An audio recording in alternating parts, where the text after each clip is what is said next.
بنات الامارات عاملين ايه؟ يا رب تكونوا بخير. وصفتنا النهارده بقى وصفه سهله وسريعه برضو زي ما تعودنا. حاجه برضو هنعملها في البيت نظيفه وطعمها حلو قوي الصبح مع كوبايه شاي بلبن او كوبايه شاي او كوبايه قهوه. او بالليل نفسك في حاجه وانتي بتذاكري وانتي قاعده بتتفرجي على حاجه فيلم مسلسل. نفسك في حاجة تاكليها مع كوباية شاي. القراقيش من أسهل الوصفات ومن أطعم الوصفات اللي ممكن تعمليها في البيت، وبيبقى طعمها مختلف جدا عن اللي نشتريها من بره.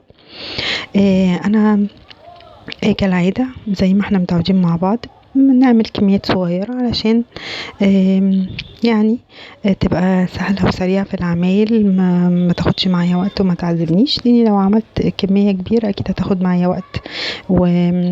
بما ان انا لسه مثلا اول مرة بعملها او حاجة، فاعمل كمية صغيرة بحيث انه بحس ان الموضوع سهل، وبعد كده لما ايدي بقى تاخد على عمايل الحاجة دي او ان انا ابقى متمكنة فيها، اعمل كمية اكبر. وكمان عشان ما اهدرش خامات، بما ان الحاجات دلوقتي بقت غالية جدا، فانا مش عاملة غير نص كيلو يعني. تمام.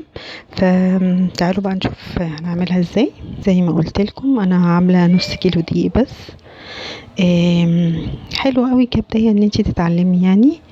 واحتجت معاه معلقتين لبن بودر، معلقة كبيرة خميرة، نص لا دي كوباية سمنة على زيت، يعني نص كوباية سمنة ونص كوباية زيت على بعض، وشوية من السمسم وشوية من اليانسون والشمر المطحونين، انا حمصتهم وطحنتهم، ومعلقة من معلقتين من السكر ومعلقة من لبن بودر، وهعجن بقى بكوباية لبن.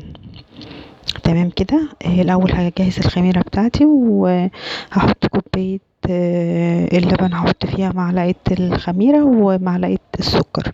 تمام. المكونات الجافة بتاعتي نص كيلو دقيق عليه معلقتين لبن بودر، وهحط شوية من السمسم زي بقى ما تحبي، انا بحب السمسم يكون كتير، والشمر واليانسون حطيته برضو، لو عندك ريحة كحك ممكن تحطي.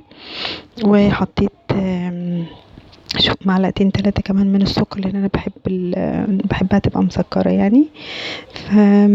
بس كده، وقلبتهم مع بعض. وهنزل الاول بخليط السمنة على الزيت، وممكن تعملي كوباية سمنة، يعني كوباية سمنة كاملة، او لو عايزة تعمليها بالزيت برضو براحتك، بس انا بحب انه يكون نص زيت ونص سمنة عشان ريحة القرقيش تبقى حلوة وتبقى كمان مقرمشة معايا. تمام كده. هخلطهم كده بالشكل ده مع بعض. مش بعجن طبعا، القريش ما بتتعجنش ابدا، او البسكوتات ما بتتعجنش، انتي بتبسيها كده، اللي هو بتشربي المادة الدهنية او السمنة اللي عندك بتشربيها لدي بالشكل ده. مش عجين ابدا، انا مش عايزة يبقى فيها عرق، لا انا عايزة العجينة بتاعتي تكون تتشرب بس الدقيق كله يتشرب بالسمنة، بس مش هعجن خالص يا بنات، يعني بالطريقة دي زي ما انتوا شايفين كده. طبعا العجينة كده بقت تمام، كل الدقيق اختفى وشرب معايا المادة الدهنية او السمنة. هنزل بقى بالخليط بتاع الدقيق والخميرة اللي كنت عاملاه من شوية، وهبدأ برضو ان انا اشرب برضو العجينة بتاعتي اللبن برضو من غير عجن، يعني احاول انه يكون بالطريقة اللي انتوا شايفينها دي، لحد ما اوصل الشكل اللي انتوا شايفينه ده، او العجينة تكون بالشكل ده. بس مش بعجنها مدة طويلة، يا دوب احس ان هي شربت كل السائل اللي انا حطاه او اللبن اللي انا حطاه، وبسيبها ترتاح شوية قبل ما اشتغل فيها وقبل ما اقطعها، يعني نص ساعة كده او حاجة، وبعدين بشتغل فيها لان انا لسه هخمرها تاني. وبجيب بقى الصواني بتاعتي والقطاعات بتاعتي زي ما تحبي، انا استخدمت القطاعة دي بتدي شكل حلو، والقطاعة بتاعت البيتزا برضو بتسهل عليا برضو التقطيع. وجبت الصينية وفرشت فيها ورق زبدة، وعلى فكرة لو صينية من غير ورق زبدة برضو مش هيلزق، لان هو فيه سمنة فمش هيلزق معاكي. خدي قطعة بقى كده صغيرة. بصوا النص كيلو دول ما اخدوا يعني حرفيا ما خدش معايا شغل ساعة يعني. فعشان كده بقولك اعملي كمية يعني ما تكونش كبيرة علشان ما تزهقيش، يعني تبقي حاجة عملتيها حلوة في البيت وبرضو ما تعبتيش وما زهقتيش.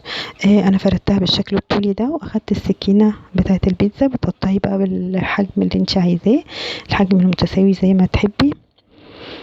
بتحبيها بقى عريضة، بتحبيها رفيعة، زي ما تحبي. بالشكل ده مفيش اسهل من كده بجد بجد. الشغل في الحاجات دي بتبقى حلوة قوي في البيت يعني. وريحته بجد كانت تجنن يعني. وعملت بقى القطعة التانية اللي قطعتها، عملتها بالسكينة المشرشرة دي، اللي هي القطعة المشرشرة بتاعت المخلل والحاجات دي، برضو بيدي شكل حلو قوي.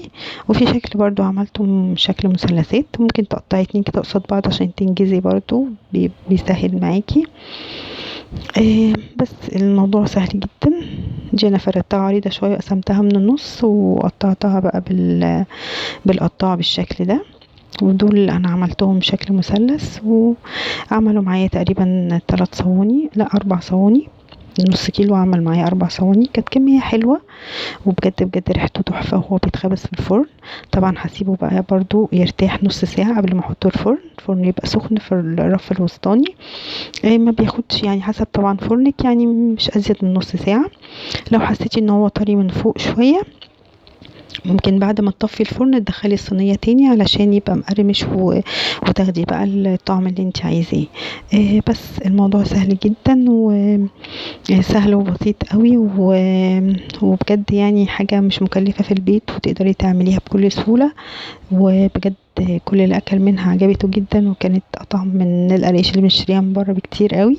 ولو عجبك الفيديو حطي لايك واشتركي في القناة، واشوفكم في فيديو جديد ان شاء الله.